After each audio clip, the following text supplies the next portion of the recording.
হেই বন্ধুরা, আমি রমা মোদক চলে এসেছি আবার একটা ইন্টারেস্টিং রেসিপির ভিডিও নিয়ে। আফগানি মাটার পনির কোফতা, অ্যামেজিং একটা রেসিপি। মাটার পনির আমরা অনেকেই খেয়েছি, সবাই খেয়েছি, কিন্তু এই রেসিপিটা বন্ধুরা অবশ্যই একবার হলেও প্লিজ বাড়িতে ট্রাই করে দেখবেন, এবং গেস্টরা এলেও কিন্তু এটা মিস করবেন না। অবশ্যই ট্রাই করে খাবেন এবং দেখবেন কেমন লাগলো রেসিপিটা। অ্যামেজিং রেসিপি, এটা ফার্স্ট টাইম। আশা করছি আপনারা এর আগে কখনো ট্রাই করেননি। তাহলে দেখে নিই আফগানি মাটার পনির কোফতার জন্য কি কি উপকরণ লাগছে। প্রথমে আমি মটরশুঁটি নিয়ে নিয়েছি। এটা আমি গরম জলে, ফ্রোজেন মটরশুঁটি অবশ্যই, কারণ এখন গ্রীষ্মকাল, মটরশুঁটি অ্যাভেলেবেল নেই মার্কেটে।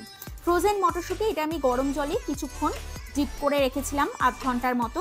এইভাবে একটু সফট করে নিয়েছি। কাঁচা লঙ্কা আন্দাজ মতো যেরকম ঝাল খাবো।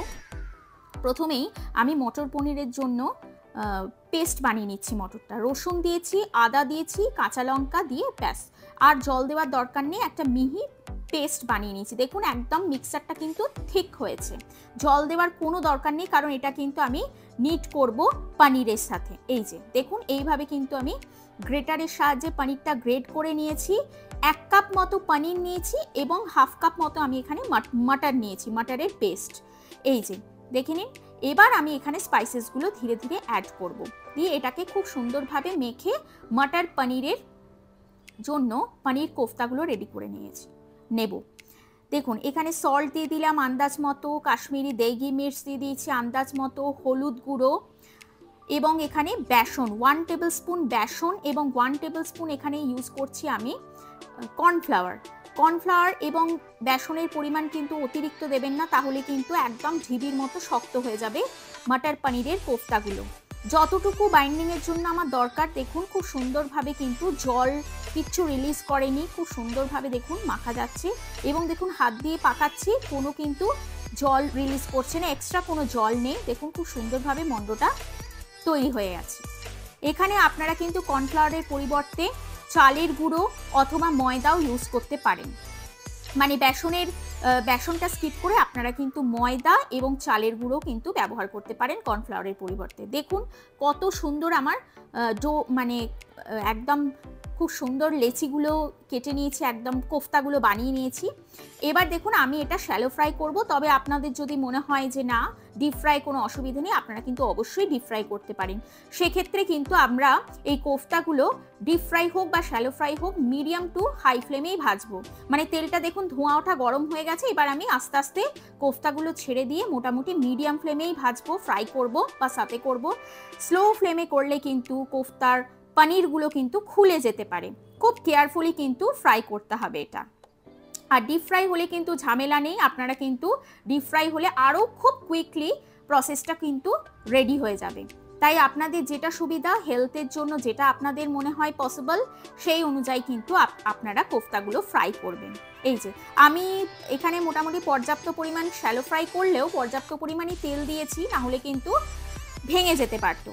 আপনারা চাইলে আরও ননস্টিক প্যানে কিন্তু আপনারা আরও কম অয়েলে ফ্রাই করতে বা সাথে করতে পারেন। আমি পরবর্তীকালে গ্রেভিটা তৈরি করার সময় যদিও তেল কিন্তু অনেকটা পরিমাণ কমিয়ে নিয়েছিলাম। এই যে দেখুন খুব সুন্দর ব্রাউন করে কিন্তু কোফতাগুলো আমি ফ্রাই করে নিচ্ছি। এবং কোফতাগুলো কিন্তু ভেজে নেওয়ার পর কিছুক্ষণ স্ট্যান্ডিং টাইম দেওয়ার পর কিন্তু মানে কি বলবো, সঙ্গে সঙ্গে কিন্তু কোফতাগুলো খুব ভালোভাবে স্টেবল হয়ে যাবে। মানে খুব সফটও হবে না, আবার খুব ঢিবির মতো কিন্তু শক্তও নয়। এই যে দেখে নিন খুব সুন্দর। আর এটা বলে রাখি বন্ধুরা, এটা কিন্তু আপনারা শুধুও খেতে পারেন, জাস্ট একটা কেচাপ বা কাসুন্দি দিয়ে। দেখুন এবার আমি কোফতার জন্য গ্রেভিটা রেডি করে নেব। নিয়ে নিয়েছি হাফ কাপ পরিমাণ মতো ধনে পাতা, এবং একটা বড় এলাচ, এবং একটা ছোট্ট লবঙ্গ, 2টো কাঁচা লঙ্কা, হাফ কাপ মতো দই নিয়ে নিয়েছি। এখানে দইটা কিন্তু খুব ইম্পর্ট্যান্ট একটা পার্ট, অবশ্যই অ্যাড করবেন। দই নিয়ে নিয়েছি, এবং এখানে আমি অ্যাড করব সামান্য পরিমাণ বা আন্দাজ মতো রসুন, গ্রেটেড রসুন, এবং এখানে অ্যাড করেছি আমি জিঞ্জার। দিয়ে এটাকে আমি জল ছাড়াই দইয়ের সাথে খুব ভালোভাবে পেস্ট করব। ও হ্যাঁ বন্ধুরা, এখানে কিন্তু আমি একটা গোটা পেঁয়াজ ব্যবহার করেছি। অ্যামেজিং টেস্ট, অবশ্যই কিন্তু বাড়িতে একবার ট্রাই করে দেখবেন। এবং মিক্সারটা রেডি হওয়ার পর মনে পড়লো আরে কাজু তো দেওয়া হয়নি। দেখুন আমি এখানে কিন্তু 4 টুকরো কাজু অ্যাড করে নিয়ে পেস্ট করে নিয়েছিলাম। এই যে দেখুন আমি তেলটা কিন্তু অনেকটা পরিমাণ কমিয়ে নিয়েছি। এবার আমি এটা গ্রেভি তৈরি করব। এখানে আমি ধনে পাতা ব্যবহার করেছি, আপনারা কিন্তু দুরকম ব্যবহার করতে পারেন লিফ, সেটা হচ্ছে ধনে পাতা এবং পুদিনা পাতা দুটোই। এই যে তেলের মধ্যে দিয়ে দিয়েছি তেজপাতা এবং গোটা জিরে এবং ধনে গুঁড়ো মানে করিয়েন্ডার পাউডার এখানে ব্যবহার করেছি, 1 টিস্পুন মতো কালারিংয়ের জন্য ব্যবহার করেছি কাশ্মীরি দেগি মির্চ, এখানে ব্যবহার করলাম আমি সামান্য পরিমাণ হলুদ গুঁড়ো দিয়ে এই স্পাইসেসগুলো তেলের সাথে খুব ভালো করে মিক্স আপ করে নেব যাতে একটু হলেও মশলাটা ফ্রাই হয়ে যায়। এবার আমি ওই মশলার মধ্যে ধনেপাতা পেঁয়াজ কাজুর পেস্টটা দিয়ে দেব, ঠিক আছে। খুব ভালো করে এবার কিন্তু আমি মিডিয়াম ফ্লেমে কষাবো পুরো মশলাটা, যাতে দইয়ের গন্ধ এবং পেঁয়াজ রসুন সমস্ত কিছু খুব ভালো করে তেলের মধ্যে কষে যায়। এই মশলাটা কিন্তু কষাতে একেবারে বেশি সময় লাগবে না, খুব জোর 3 থেকে 4 মিনিট মতো। আরও নিত্য নতুন রেসিপিস দেখার জন্য অবশ্যই কিন্তু Rama cake and choco baking and training সেন্টারে, বেকিং অ্যান্ড কুকিং ট্রেনিং সেন্টারকে কিন্তু একেবারেই সাপোর্ট করতে হবে। তার জন্য কিন্তু একটা লাইক এবং সাবস্ক্রাইব করে দিতে হবে বন্ধুরা, এবং নিত্য নতুন রেসিপিস আগে ভাগে মেসেজ পাওয়ার জন্য নোটিফিকেশনটা কিন্তু বেল আইকনটা অবশ্যই ক্লিক করে দেবেন। এবার এই গ্রেভির মধ্যে আমি সামান্য পরিমাণ টেস্ট এনহ্যান্সের জন্য 1 টিস্পুন সুগার এবং স্বাদ মতো লবণটা অ্যাড করে দিয়েছি।